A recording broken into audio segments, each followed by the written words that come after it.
नमस्ते दोस्तों, welcome back. मैं हूं हरीश। आज हम पढ़ने वाले हैं डेटा टेबल, है ना। तो आज का जो टॉपिक है वो प्रोजेक्ट पॉइंट ऑफ व्यू से मैं बता रहा हूँ कि जब भी हम लोग कोई भी प्रोजेक्ट बनाते हैं तो वहाँ पे अपने को डेटा टेबल की ज़रूरत पड़ती है ना। तो हम लोग आज पढ़ेंगे कि डेटा टेबल कैसे बनाया जाता है। करेक्ट। तो सारी चीज़ें मैं फ्रेशली स्टार्ट करने वाला हूँ। सेटअप हम लोग सब स्टार्ट टू करेंगे, ठीक है, फ्रॉम द स्टार्ट। तो सी,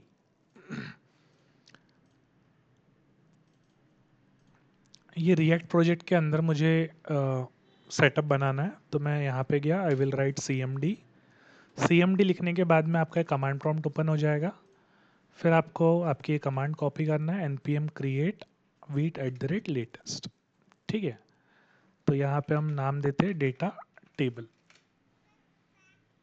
framework we will select React, okay.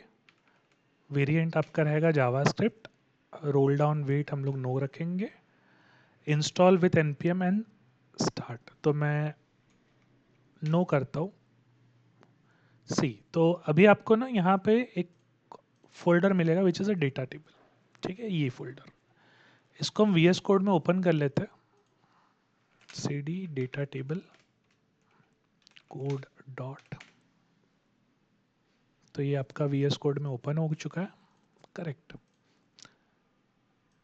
अब हम यहाँ पे जाएंगे टर्मिनल, न्यू टर्मिनल। सी, अभी हम लोग कहाँ पे बराबर आप ध्यान देंगे, D YouTube react project data table npm i, correct. अब यहाँ पे पूरा इंस्टॉलेशन स्टार्ट हो जाएगा, ठीक है।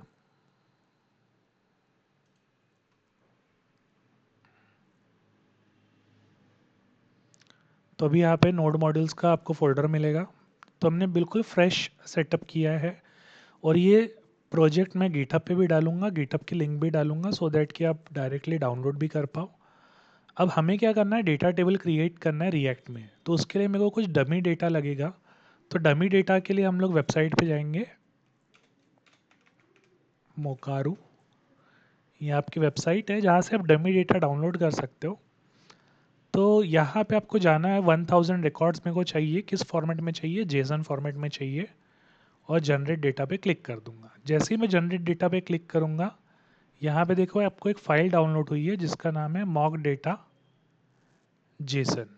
ये वाली फाइल है आपकी। ये वाली फाइल को आपको यहाँ से कट कर लेना है। जहाँ पे आपका प्रोजेक्ट है, मैं गया सोर्स फोल्डर में, सोर्स फोल्डर में मैं इसको पेस्ट कर देता हूँ। तो अब आप ध्यान देंगे, ये देखो हमारे पास में 1000 रिकॉर्ड्स आ चुके हैं। 1000 रिकॉर्ड्स हमने यहाँ से डाउनलोड कर लिए, ठीक है। और हमारा नोड मॉड्यूल्स भी इंस्टॉल हो गया है, करेक्ट। अब सबसे पहली फाइल है हमारी main.jsx, जो हमारी index.html के साथ में लिंक होती है, एंट्री फाइल। मेन से हम लोग जाएंगे ऐप में। ऐप में आप देखेंगे बहुत सारा कोड लिखा हुआ है। ये पूरा कोड मैं डिलीट कर देता हूँ,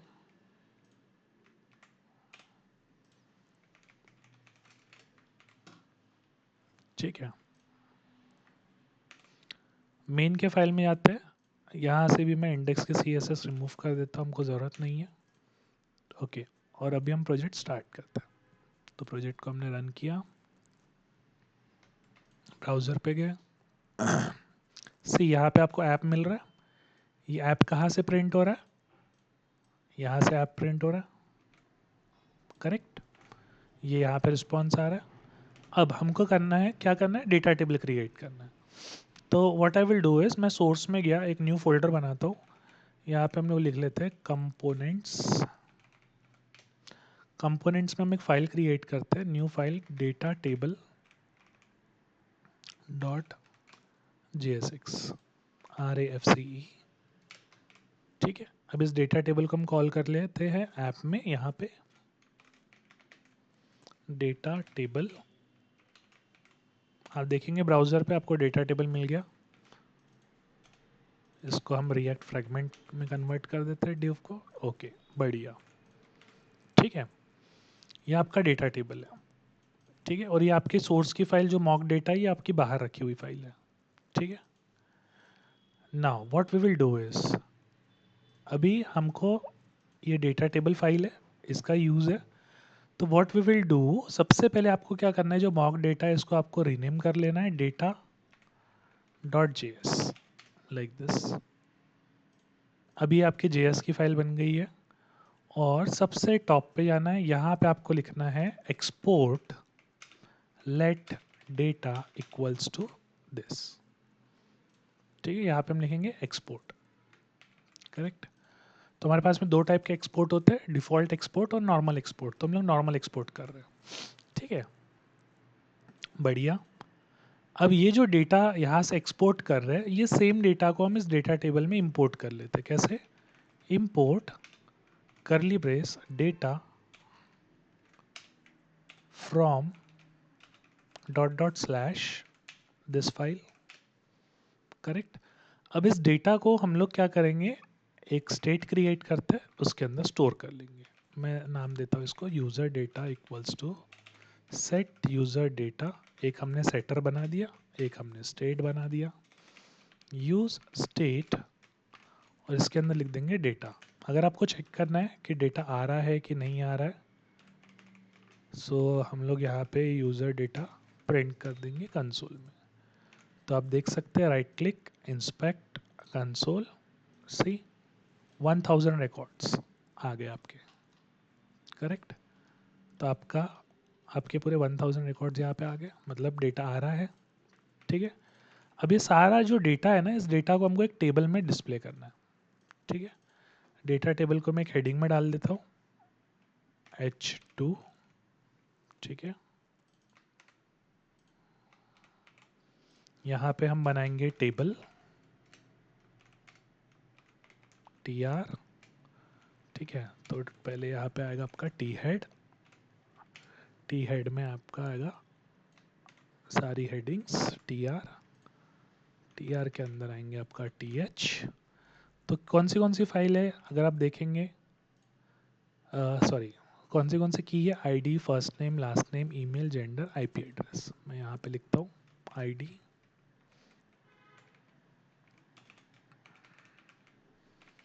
first name, last name, email, gender, and last one is IP address, ठीक है। आ गया, हेडिंग बन गई। यहाँ पे आप दे सकते हैं बॉर्डर,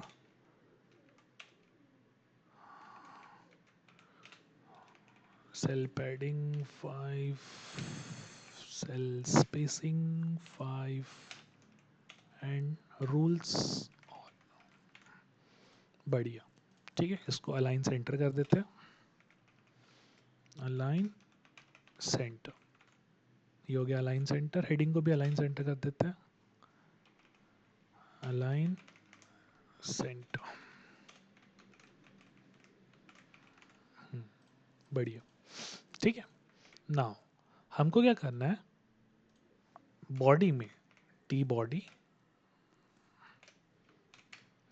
बॉडी के अंदर अपने को डेटा डिस्प्ले करना है। डेटा कहाँ पे हमारा डेटा है, यूज़र डेटा में, ठीक है। तो what we will do, we will write user data dot length greater than अगर 0 है, ठीक है। So user data dot map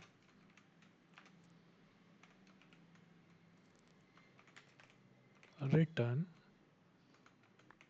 TR TD item dot ID, ठीक है। सो ये आइटम आपका यहाँ पे आ जाएगा। सो यू विल सी, देखो 1000 IDs आपके आ गई है। एक एरर भी आ रहा है विच इज़ की। तो की का मतलब क्या है कि यहाँ पे जब भी आप मैप यूज़ कर रहे हो या फिर कोई भी लूप यूज़ कर रहे हो, तो जो एलिमेंट अगेन एंड अगेन ये लूप के थ्रू प्रिंट हो रहा है, करेक्ट। तो रिएक्ट क्या बोलता है कि भाई उसको भी पता होना चाहिए कि जब रिएक्ट कोई स्टेट को चेंज करेगा, तो उसको पता होना चाहिए कि कौन से एलिमेंट को चेंज करना है। जैसे हम लोग ID यूज़ करते हैं नॉर्मल HTML CSS में, तो ID क्या बताता है कि भाई एलिमेंट के बारे में बताता है ना। सेम एलिमेंट है तो हम लोग उसको ID देते हैं और कुछ यूनिकनेस क्रिएट करते हैं। तो मैं यहाँ पे अभी के लिए यूज़ करता हूँ इंडेक्स। हम लोग रिएक्ट का एक हुक भी है यूज़ आईडी, वो भी यूज़ कर सकते हैं। आपको यहाँ पे देना है की, एंड की में लिख देंगे इंडेक्स। सेव करते हैं, रिफ्रेश करते हैं, से आपका एरर चला गया। 1000 रिकॉर्ड जो यहाँ पे थे वो सारे 1000 यहाँ पे दिख रहे हैं। तो मैं क्या करता हूँ, आगे की चीज़ें प्रिंट करना है, कॉपी, एंड आगे की चीज़ें हम लोग लिखते हैं first name, last name,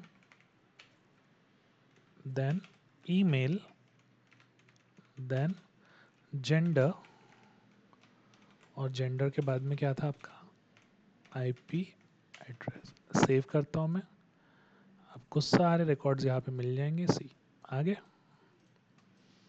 correct. Console हटा देता हूँ मैं अभी के लिए। ओके बढ़िया, देखो 1000 रिकॉर्ड्स आ गया। तो हमने क्या किया, सिंपल ये डेटा लिया, ये पूरा डेटा कहाँ पे डिस्प्ले करा दिया, इस टेबल के अंदर में डिस्प्ले करा दिया। अब नेक्स्ट फंक्शनलिटी क्या है, नेक्स्ट फंक्शनलिटी है मेरे को यहाँ पे एक सर्च ऑपरेशन बनाना है। ठीक है, मैं चाहता हूँ कि यूज़र ऊपर सर्च कर पाए। तो सर्च कहाँ हम क्रिएट करेंगे, जो डेटा टेबल है बराबर इसके नीचे यहाँ पे हम लिखते हैं पैराग्राफ, इनपुट टाइप टेक्स्ट, ठीक है, सर्च, यहाँ पे हम देंगे प्लेस होल्डर सर्च। करेक्ट, इसको भी मैं सेंटर लाइन कर लेता हूँ।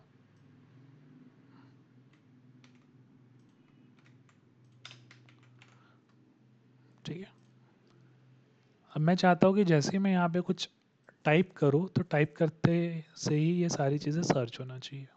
ठीक है, so what we will do, सबसे पहले हम लोग एक स्टेट बना लेंगे जिसमें सर्च रहेगा आपका, सर्च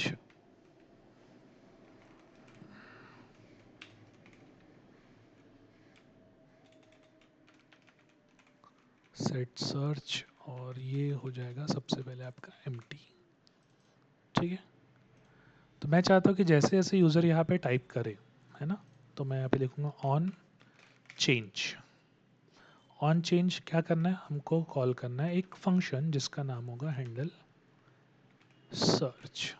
ठीक है, यहाँ पे गया search function constant handle search. ठीक है, तो जैसे जैसे मैं टाइप करूँगा, ठीक है, तो मुझे क्या करना है, इस हैंडल सर्च में इस इनपुट के अंदर की वैल्यू को पुट करना है। कैसे करेंगे, यहाँ पे आएंगे, यहाँ लिखेंगे इवेंट, यहाँ हम लोग लिखेंगे हैंडल सर्च, और इसके अंदर में वैल्यू पास कर देंगे event dot target dot value. तो चेक करते हैं क्या डेटा आ रहा है ना। सो यहाँ पे हम लोग एक आर्ग्यूमेंट हमको मिलेगा, इस आर्ग्यूमेंट को हम लोग प्रिंट कर देते हैं कंसोल डॉट लॉग आर्ग्यूमेंट। अब यहाँ पे गया, सी यहाँ पे मैं टाइप कर रहा, आप कंसोल में देखोगे हरीश, सी आपको मेरा नाम यहाँ दिख रहा है।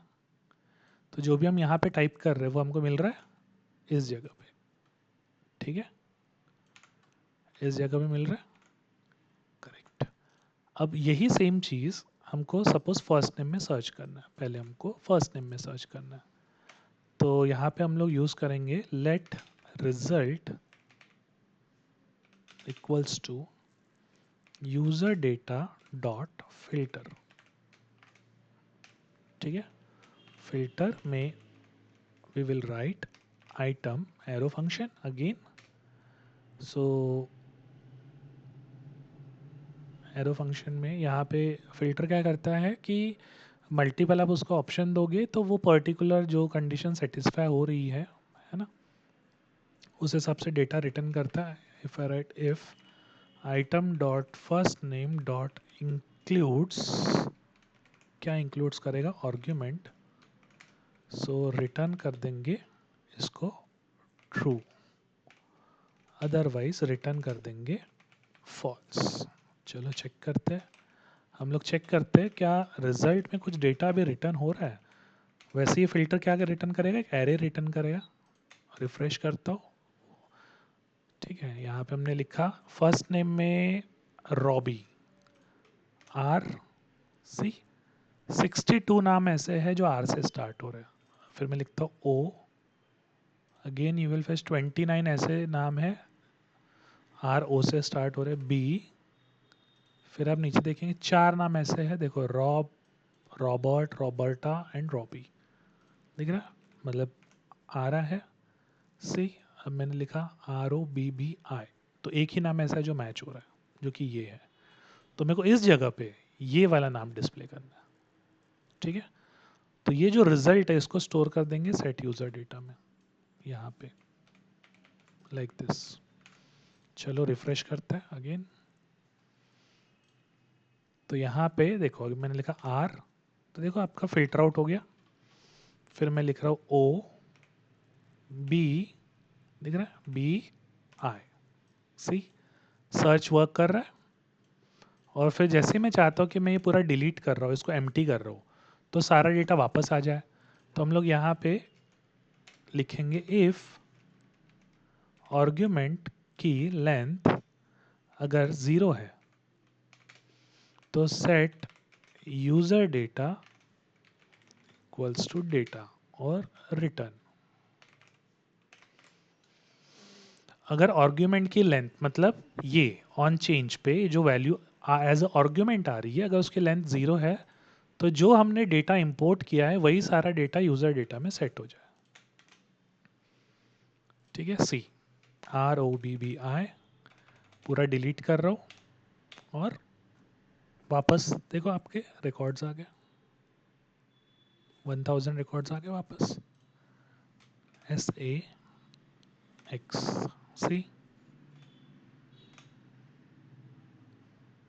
बराबर।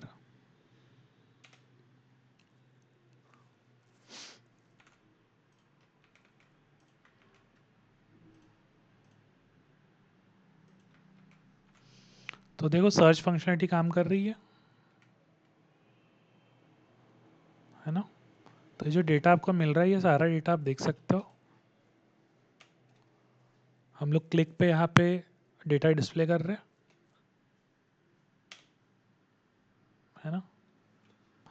तो हम लोग गए वापस, अभी आपका सर्च हो गया, जिसमें बहुत ही सिंपल तरीके से हम लोगों ने एक सर्च फंक्शनलिटी इंप्लीमेंट कर दी, करेक्ट। अब अगली फंक्शनलिटी क्या होगी, डेटा टेबल है तो यहाँ पे पेजिनेशन आना चाहिए, बटन्स आना चाहिए। मैं चाहता हूँ कि मुझे एक पेज में पहले 50 रिकॉर्ड दिखाने हैं, फिर अगले 50, फिर अगले 50, ऐसा, है ना। तो हम लोग अभी यहाँ पे पेजिनेशन के लिए कुछ स्टेट बनाते हैं पेजिनेशन के लिए। सो सर्च की तो अभी मेरे को ज़रूरत नहीं पड़ी है, इसको मैं रिमूव कर देता हूँ। सो पेजिनेशन हम लोग क्रिएट करेंगे। सबसे पहले यहाँ पे बनेगा आपका करंट पेज, करंट पेज, ठीक है।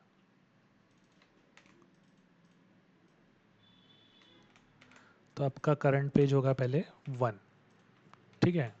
फिर हम यहाँ पे लिखेंगे रिकॉर्ड, पर पेज रिकॉर्ड, ठीक है। सो पर पेज रिकॉर्ड हमको कितने दिखाने हैं, मैं चाहता हूँ कि पहले 50 दिखाने हैं, 50, ठीक है। ओके, नाउ नेक्स्ट हम लोग यहाँ पे बनाएंगे बटन फॉर पेजिनेशन, ठीक है। कांस्टेंट पेजिनेशन बटन,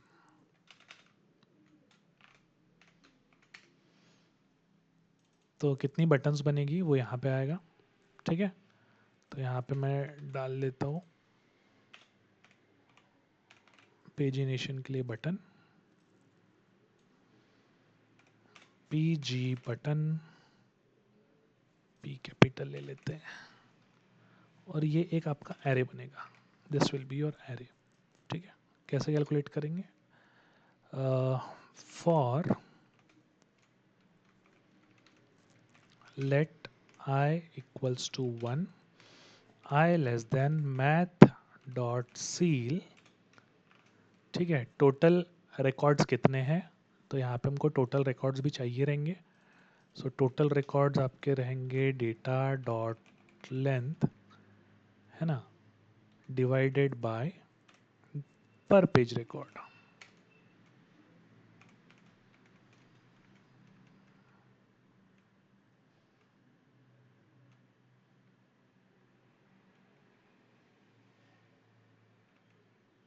ठीक है, सो ये हो गया आपका आई, और यहाँ पे let result equals to empty array, यहाँ हम लिखेंगे रिजल्ट डॉट पुश आई। ठीक है, ओके, कुछ मिस्टेक हो गया है, क्या मिस्टेक हो गया, यहाँ पे एरो फंक्शन नहीं है। ठीक है, डन। अब ये जो पेजिनेशन बटन है, ये पेजिनेशन बटन कब कैलकुलेट होना चाहिए, जैसे ही आपका कंपोनेंट लोड हो रहा है, करेक्ट। तो मैं यहाँ पे यूज इफेक्ट लिखता हूँ, यूज इफेक्ट कंपोनेंट लोड होने के बाद यूज इफेक्ट, यहाँ पे आपका एरो फंक्शन। अभी हम यहाँ पे इस फंक्शन को कॉल करेंगे, पेजिनेशन बटन को यहाँ से कॉल करेंगे। जैसे ही आपका कंपोनेंट लोड हो गया है तब ये कॉल हो जाए, और जो भी ये रिजल्ट है, ये रिजल्ट किस में आएगा, इस सेट पेजिनेशन बटन में, यहाँ पे लाइक दिस। ठीक है, ओके। और यहाँ आपकी बटन डिस्प्ले होना चाहिए। अब आप बोलोगे कि कहाँ कैसे दिखेगा, तो ये आपकी पीजी बटन है, इसको हम कहाँ डिस्प्ले कराएंगे, इस टेबल के ऊपर, यहाँ पे। यहाँ पे हम अगेन एक डिव बना लेते हैं, इस डिव के अंदर पीजी बटन डॉट मैप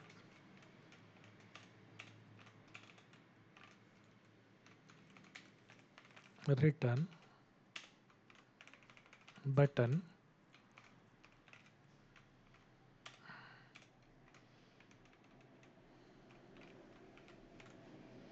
ठीक है। सही, यहाँ पे बटन्स आ गई आपके पास में, करेक्ट। और यहाँ पे एक गड़बड़ हमने कर दी कि यहाँ पे इक्वल्स टू लिखना पड़ेगा, क्योंकि नंबर हम 1 से स्टार्ट कर रहे हैं। ठीक है, अब व्हाट आई वांट कि ये जो बटन दिख रही है ना, ये जो बटन दिख रही है, ये 20 बटन्स है। क्यों 20 बटन्स है, क्योंकि पर पेज रिकॉर्ड कितना है, 50, 50 इंटू 20। अगर मैं इसको 100 कर देता हूँ तो 1000 रिकॉर्ड्स है, तो कितनी बटन बनेगी, 10। अगर मैं इसको 500 कर देता हूँ तो कितनी बटन बनना चाहिए, सिर्फ 2, क्योंकि 1000 रिकॉर्ड्स है ना। सो एक की एरर आ रहा है, यहाँ पे भी हम एक दे देते हैं, की इक्वल्स टू इंडेक्स।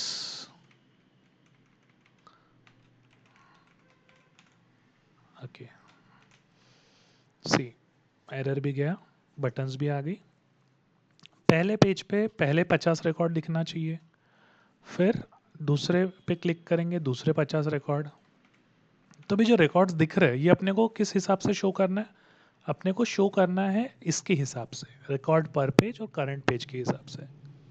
ठीक है, तो अब यहाँ पे एक और फंक्शन बनेगा, जो फंक्शन क्या करेगा, स्लाइस करेगा, है ना, टोटल रिकॉर्ड्स को, रिकॉर्ड्स टू डिस्प्ले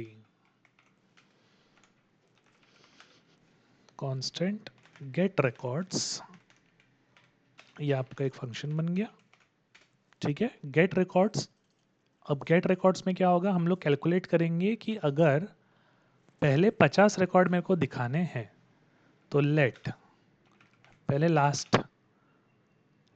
ठीक है, तो कैसे पता करेंगे, सी ये लास्ट इंडेक्स और फर्स्ट इंडेक्स, ऐसे दो चीज़ हम लोग, क्योंकि हमको क्या करना है, एरे को स्लाइस करना है।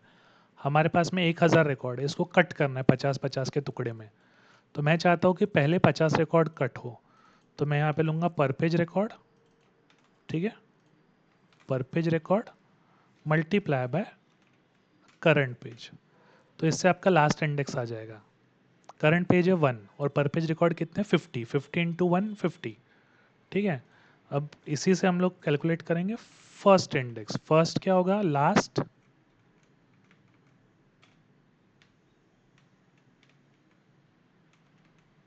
लास्ट माइनस पर पेज रिकॉर्ड। ठीक है, पर पेज रिकॉर्ड कितने 50, लास्ट इंडेक्स 50, 50 माइनस 50 0, तो फर्स्ट हो गया। ठीक है, let again I will write result equals to, है ना, user data dot slice first comma last, और जो भी आपका रिजल्ट है ये किस में जाएगा, सेट यूजर डेटा में जाएगा, लाइक दिस। ठीक है, अब ये जो गेट रिकॉर्ड्स है ना, ये भी अपने कंपोनेंट के लोड होने के बाद इमीडिएट कॉल हो जाए। ठीक है, चलो अभी हम चेक करते हैं, इसको सेव करते हैं। सेव करने के बाद हमारे यूज़र डेटा, और यहाँ पे गेट रिकॉर्ड्स में हम लोग गए, पर पेज रिकॉर्ड 50, करंट पेज 1, बढ़िया। ठीक है, तो अब यहाँ पे क्या होना चाहिए कि इनिशियली पहले 50 रिकॉर्ड मेरे को दिखना चाहिए। ठीक है,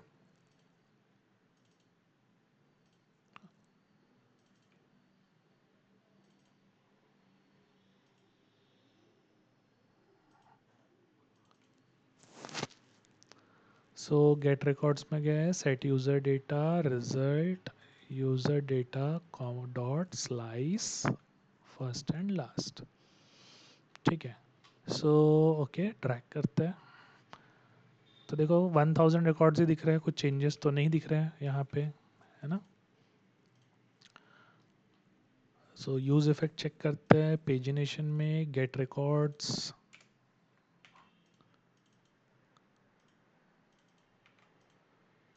बटन आ रही है, यहाँ से आपका ये वाला फंक्शन कॉल होगा, ये फंक्शन के कॉल होने पे ये कैलकुलेट होगा, यहाँ पे user data dot slice result और सेट यूज़र डेटा। ठीक है, ओके, रिफ्रेश कर लिया मैंने, चेक करते हैं। ओके, पहले 50 रिकॉर्ड आ रहे बराबर, अब इस बटन के क्लिक पे अगले 50 रिकॉर्ड आना चाहिए। ठीक है, तो बटन कहाँ है हमारी, कहाँ है बटन, बटन इधर है बटन, तो यहाँ पे हम देंगे ऑन क्लिक। ऑन क्लिक पे मुझे क्या करना है, सेट करंट पेज की वैल्यू जो है वो होना चाहिए आइटम, जैसे 1 दिख रहा है यहाँ पे, ये 1 है, तो बाय डिफ़ॉल्ट स्टार्टिंग में 1 रहेगी, 2 तो यहाँ पे 2 आ जाएगी, है ना। तो यहाँ पे मैं क्लिक करूँगा, जैसे क्लिक करूँगा तो क्या होना चाहिए, यहाँ पे आगे का अगले 50 रिकॉर्ड आना चाहिए। अब क्लिक कर रहा हूँ, आ क्यों नहीं रहा है, क्योंकि ये जो यूज़ इफेक्ट है यहाँ पे मुझे डिपेंडेंसी देना पड़ेगा कि अगर करंट पेज की वैल्यू चेंज होती है, करेक्ट, तो आपका कंपोनेंट री रेंडर होगा। अब आप देख सकते हैं 2 करंट पेज में कुछ गड़बड़ हो गया है, करंट पेज की इनिशियल वैल्यू है 1, सेट करंट पेज यहाँ पे है, ऑन क्लिक रिफ्रेश करते हैं। ठीक है, और यहाँ से क्लिक करने पे, हाँ देखो गड़बड़ क्या है, गड़बड़ ये कर दी है कि ये जो आपका गेट रिकॉर्ड है ना, क्या हो रहा है, इस यूज़र डेटा में पहले तो 50 रिकॉर्ड है, सिर्फ 50 रिकॉर्ड्स है ना, स्लाइस किया हमने और फिर से यूज़र डेटा में डेटा स्टोर कर दिया। तो ये जो यूज़र डेटा है ये कौन सा वाला लेंगे, यूज़र डेटा की जगह जो मेन डेटा है, क्योंकि अपने को पूरे डेटा में से स्लाइस करना है, इसलिए वो एम्प्टी हो जा रहा है ना। तो एरर आने पे पता चलता है। हाँ देखो अभी आप देखेंगे, सही लास्ट में क्या देखो 951 टू 1000 रिकॉर्ड्स, पहले पेज पे क्या देखो, पहले 50 रिकॉर्ड। अभी मैंने डिज़ाइनिंग वाला पार्ट कुछ भी नहीं किया है ना, हम लोग फंक्शनैलिटी पे फोकस कर रहे हैं। और आप सर्च भी करोगे तो भी डेटा आएगा। सही, सर्च कर रहे हैं, ठीक है।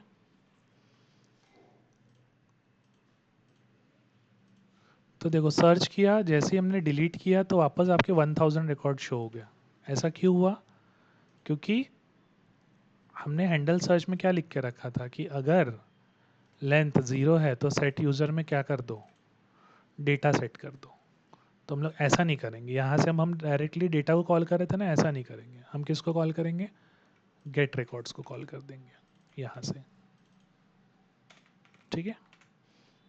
रिफ्रेश करता हूँ, अब मैं सर्च करता हूँ और जैसे ही मैं ये एम्प्टी करता हूँ तो देखो वापस आपके 50 रिकॉर्ड्स आ गया, दिख रहा है। अब मैं पेजिनेशन लगाता हूँ, देखो everything is working fine, correct. So एक और है ड्रॉप डाउन कि मेरे को कितने रिकॉर्ड्स दिखाने हैं, है ना। 50 दिखाने हैं, 100 दिखाने हैं, ये भी सिलेक्ट कर पाओ। तो हम लोग क्या करते हैं, बराबर इस बटन के बाजू में एक आपका सिलेक्ट में क्रिएट कर देता हूँ। यहाँ पे हम डालते हैं कि पहले 50 रिकॉर्ड, फिर मुझे 100। तो यूज़र सिलेक्ट कर पाए कि उसको पर पेज पे कितने रिकॉर्ड दिखाने, ठीक है। और यहाँ से हम लोग सेट कर देते हैं इसकी वैल्यू विच विल बी 50।